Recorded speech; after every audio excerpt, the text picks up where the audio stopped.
Mahmud G'aznaviy degan podsho o'tgan. Mavzuyga oid bo'lgancha aytyapman. Bu odam bir odamlar holini bilaydi, yuzlariga bir niqob taqib, oddiy kiyimlarda kechasi yo'lga chiqib yursa, 4-5 ta o'g'ri turgan ekan, to'g'irlashib. Kelib turib qo'shilib oldi o'zi ham. Suhbat ketyapti. Birinchisi aytdi, men it o'g'irlasa nima deyotganini bilaman dedi. Senchi? Men devorni tushun ushlasam orqasida nima borligini his qila olaman dedi. Senchi? Talgan devorni yo teshama yo aylanib oshib o'ta olaman. Bu ham yaxshi hislat. Senchi? Men kechasi ko'rgan odamni kunduz kun taniyman dedi. Unga qarasa, begona odam turibdi. Sen kim bo'lding? Men ham sizlarning birlaringizman dedi.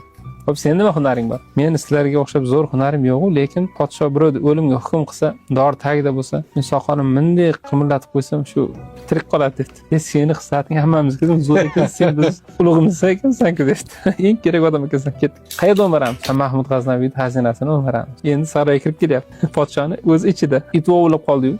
Birinchi odam hozir aytsam ishonmaysizlar dedi. Buni itni o'g'irlashi oralaringda podsho bor deyapti dedi. Jindimisa podsho hozir mazaq uxlayapti dedi. Devorni topdi.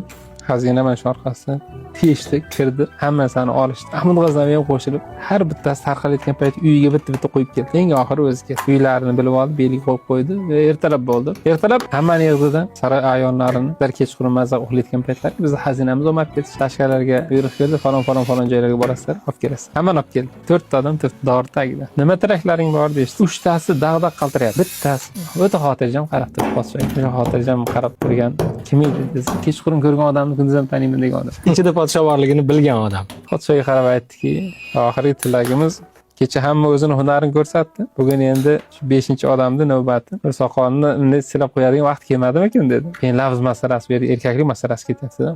Mahmud G'aznaviy aytdiki, to'g'ri aytding dedi. Soqolni bir silab qo'ydi-da, ozodsizlar dedi. Oladigan birinchi hikmatimiz, inson bir yomonlik juda qattiq qasd qilsa, nasihatni eshitmaydi, quloqkar bo'ladi. Chunki it o'g'irlab oralaringda bir podsho bor deyapti. U itda majoziy ma'no, bir yomon ish qilaman desangiz, odamlar xudo ko'rib turibdi desa ham o'sha narsaga e'tibor qilmas. Ikkinchisi, podsho Mahmud G'aznaviyni majoziy tushunadigan bo'lsak, o'sha paytda o'zida mirshablarni bitta baqirsa bo'ldi, joyida ushlab turib hukm qilsa bo'ladi, jazo bersa bo'ladigan. Lekin jazoni ertaga olib qo'ydi. O'sha paytda o'zida emas, xatoni ustida yerlar bizga bir balo kelmasligi bu hech qachon kelmaydi degani emas. Va biz to'g'ri yo'lda ekanmiz degani ham emas. Biz aslida bu dunyo bugun bo'lsa, bu dunyo ertaga bo'ladigan bo'lsa, ko'p narsa masalasini ertaga olib qo'yibdi. Uchinchi biz eng olishimiz kerak bo'lgan go'zal hikmat, hisob-kitob bo'layotganda hamma dag'da qaltirab, hamma qo'rqib turganda illo bitta odam qo'rqmaydi. Kim podshoni tanigan? Podshoni tanigan boshqalardan ham bir ustun tarafi nima ekan desa, shu tanigani uchun qolganlari qisqarib ketdi.